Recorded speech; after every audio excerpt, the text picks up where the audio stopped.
Jerusalem. With 1,800 references to this city in the Bible, Jerusalem is far more important than any other place mentioned in Scripture.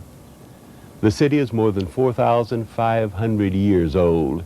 It's worn many names across the ages: Salem, Jerusalem, the city of David, the city of the great king, the holy city.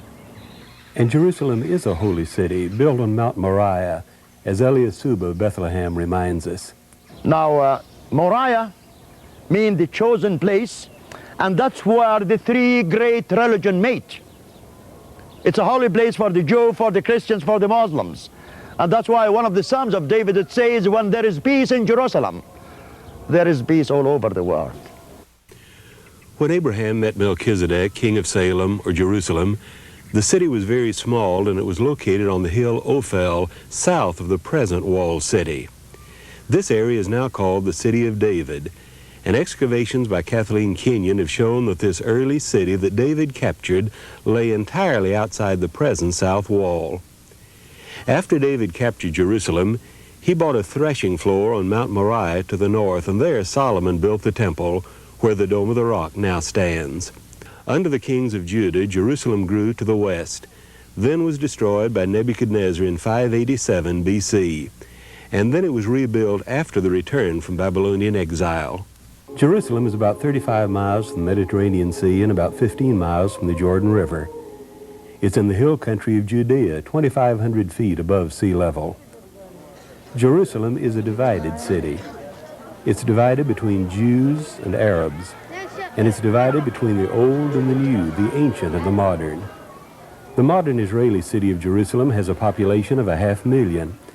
It has tall buildings that dot the skyline and offend those that want to keep Jerusalem looking like an old city.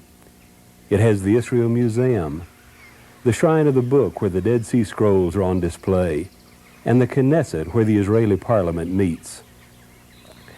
Jerusalem was a walled city in Jesus' day, and there is still an old walled city of Jerusalem dominated by the Dome of the Rock.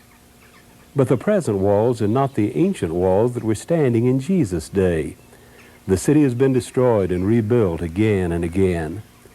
The present walls were built by Suleiman the Magnificent 450 years ago when the Turks ruled the Bible land. The walls are now a park, and we can walk around the old city on the walls. The narrow opening in the wall is a grim reminder of how often armies have fought for control of Jerusalem. But while much of the present wall goes back to the 16th century, there are many places where the ancient walls are still standing. For example, at the southeast corner of the Temple Mountain is a seam in the wall. You can see it above the two trees. We know from the Jewish historian Josephus that Herod the Great added a little over 100 feet to the wall here to extend it to the south. That means that the wall on the right of the seam was already there 2,000 years ago. It may go back to Ezra and Nehemiah, maybe even to Solomon. Well, we are looking now to the city of the great king. The Gold Dome Mosque, this is the site of the Temple of Solomon, or the site of Mount Moriah, which it is connected with our great father Abraham. That's where he brought Isaac to sacrifice. Now, the corner of the wall, that's the pinnacle of the temple. And as we know, the good Lord had three temptations. Two took place down Jericho, one took place up here, when the devil brought him up to the holy city and told him, if you are the Son of God, jump down and let the angels receive you. There are 8 gates leading into the old walled city of Jerusalem. The largest and busiest of these gates is the Damascus Gate that we see here. It leads from Jerusalem to Damascus, 230 miles to the north. When Paul left Jerusalem to go to Damascus to persecute the Christians, Paul would have left from this gate. The present gate is 450 years old. But just a few years ago, archaeologists were working below the present level, and they found just below the present gate, the Roman gate, that is nearly 2,000 years old. The Jaffa Gate is on the west side of the city. This is the citadel of the Tower of David. In Jesus' time, Herod the Great had 3 towers here to protect his palace.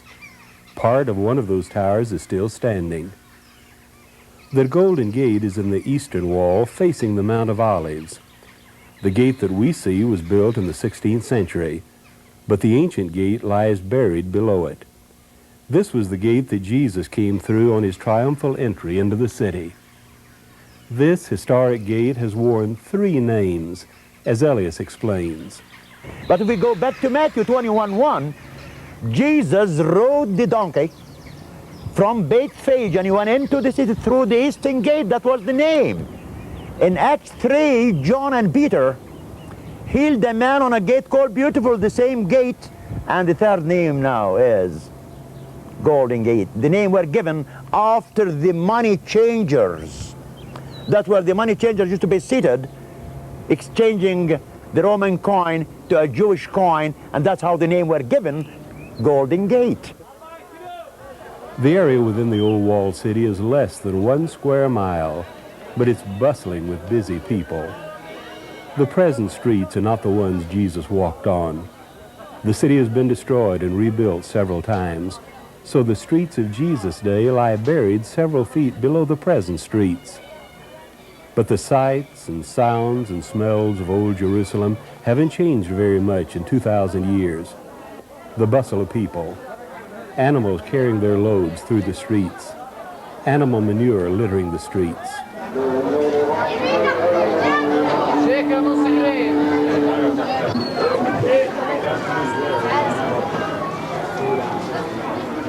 The sounds of merchants and shoppers haggling over prices. The invitation of the shopkeeper. Come in and I'll make a special price just for you. No, the sounds haven't changed very much since Jesus walked these streets.